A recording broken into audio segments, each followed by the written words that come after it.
There are only a couple of mitzvot that are bound to time that women are obligated to observe. One of them is Shabbat. Why? Shabbat is for all of Judaism. Someone that does not keep Shabbat, by driving on Shabbat, by smoking cigarettes or hookahs or whatever they smoke these days on Shabbat, or watching television on Shabbat,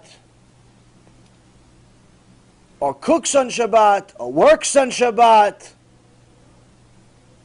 unless any of those things are tied to pikuach nefesh, meaning they're tied to saving somebody else's life, that person is violating Shabbat.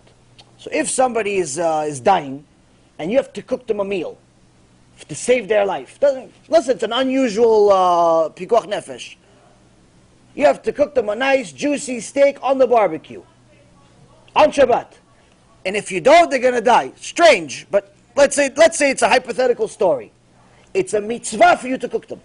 Meaning, you should not even do it in an unusual way. You should do it lechatchila as you would do it any other day. Why? You're saving a life. If someone, chas v'shalom, needs to go to the hospital,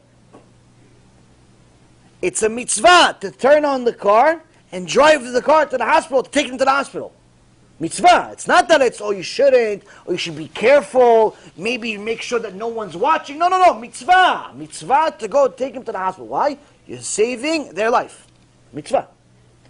But if you're doing those things just for your own tavon, your own desire, you're cooking a steak because you want a steak. You're working because you want to just make money. Not because you're a doctor and you're saving somebody's life. You're a doctor, but doesn't really have to go work on Shabbat, but you want to work on Shabbat because you want to buy an extra boat. You want to buy an extra car. You want to buy an extra diamond. You want to make more money. You're not working to save a life, you're working to make more money. Like there's one guy that stopped coming to my shiurim because he says, I already did TeShuva. I said, I'm not so sure. He goes, why? I keep Shabbat. I keep Shabbat. I did TeShuva. I'm like, there's a lot more than just keeping Shabbat, and probably you don't know of halachot Shabbat. He goes, no, I'm okay. We're having this conversation on Shabbat. In the middle of the conversation, he tells me, oh yeah, you know what? I have to go check my phone. On Shabbat, I'm like, we're walking in the neighborhood, and he's like, oh, hold on, I gotta go check my phone. Where do you have to check your phone? Shabbat. He goes, no, I'm a doctor. I'm like, you're a dentist for little children. You're a dentist for 4-year-olds that have parents that are probably not so smart sending their kids to dentists because the kids' tooth are going to fall off anyway. It's all teeth that are not going to stay anywhere. They're 4-year-olds, but they want their teeth to look like movie stars. So they send them to a family dentist for kids, even though none of the teeth are going to stay. They're all going to fall off. But whatever, that's your job. Good for you, but you can't. No, I'm a dentist. I'm like, it's not pikuach nefesh. But I did tshuva. Everybody thinks they did tshuva. Everybody needs to do tshuva. The Charedim need to do tshuva. The Baalei tshuva need to do tshuva. The rabbis need to do tshuva. The Chilonim need to do tshuva. The Goyim have to do. Everybody has to do tshuva. Everybody has to do tshuva for something. So someone that drives on Shabbat to go save a life, ashrecha. Why? It's a mitzvah. But if you're driving on Shabbat because you feel like driving, or because you think you're saving a life, but in reality you're not, you're just going to make more money, you're violating Shabbat. Now, if you think that you're going to save a life, meaning there's someone that's a woman that's about to give birth, that's considered pikuach nefesh. You take her to the doctor, you drive on Shabbat, take her to the doctor, they get her to the doctor, and as it happens so often, they say, oh, no, it's just a thing where you don't have to, you're not going to have the baby right now. Come back in a couple of days. You're not due yet. It happens. Sometimes the woman has contractions, and it doesn't happen to be that she's not giving birth. Did you violate Shabbat now? In the beginning it was mitzvah. But now you didn't save any life, because the doctor says no baby. Is it now a sin? No. It's still mitzvah. Why? At the time, it was pikuach nefesh. At the time it was pikuach nefesh. Still mitzvah. But you're not allowed to go back home though. You have to wait until the end of Shabbat.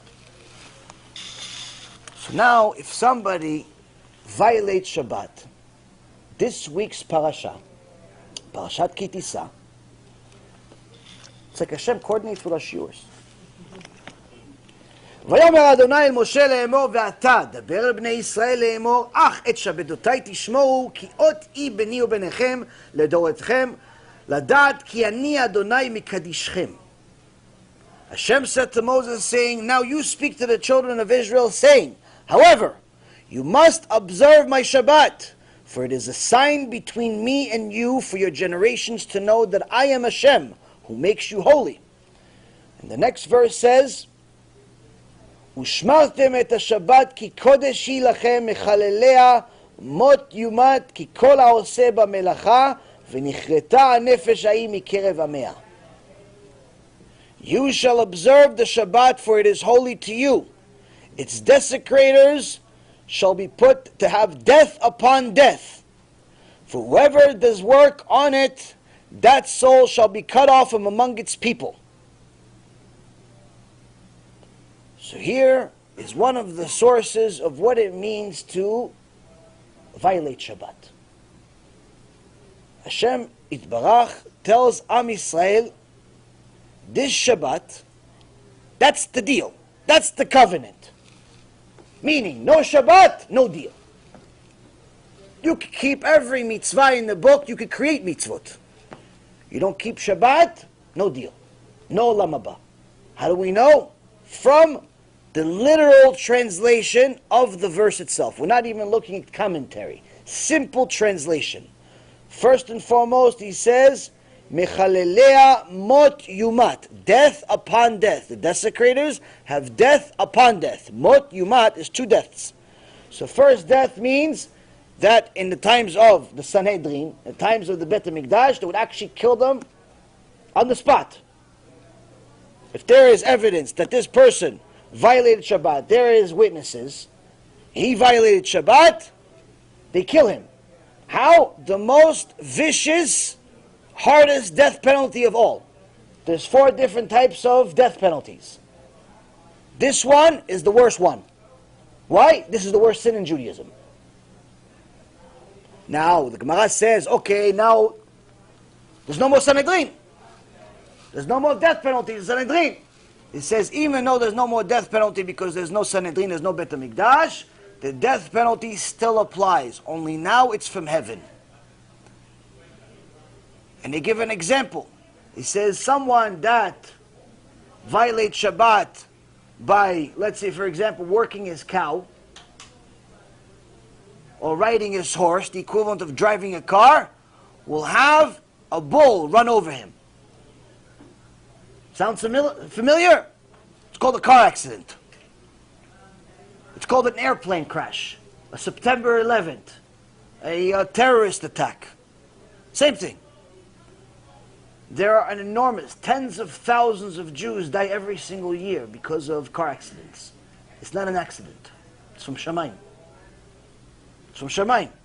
And there's an unusual number of them dying while driving on Shabbat. Yeah. In Israel specifically. That's where they did the study. Huh? Huh? There you go. 33%, according to Amos's research, 33% of all accidents in Israel happen on Shabbat, meaning that Shabbat is only one day of the week. It's one day of the week. It's a 14% of the week. 14% of the week has 33% of the deaths. Shem HaShem. So that's the first mot. That's the first death. Second, yumat. What is yumat? Yumat means it's the second death. How could such a person die twice? They don't die twice. It means that the second death is olam haba. Their olam haba dies.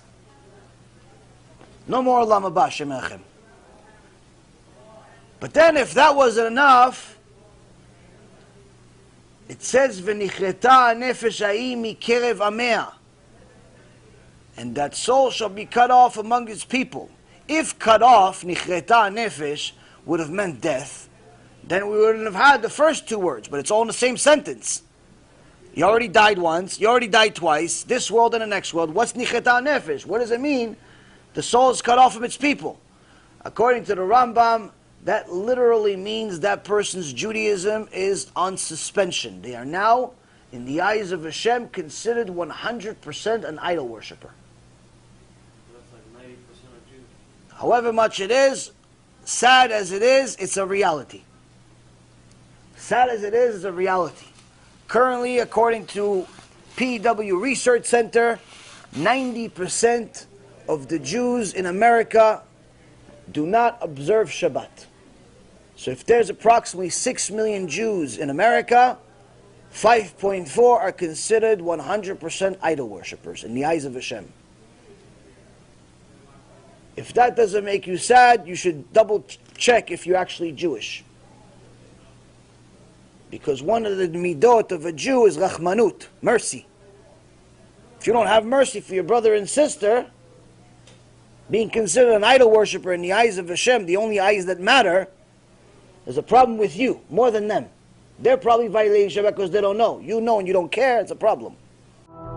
מרבה תורה, מרבה חיים. ומי שפורש מתורה, חס ושלום נדבק במוות. זה פשוט. So anyone that is looking for ways to better his situation, protect himself, protect his family from the horrific situation that's around us, the terrorism and everything else, they must understand that the only way is to increase Torah. More Torah, more life.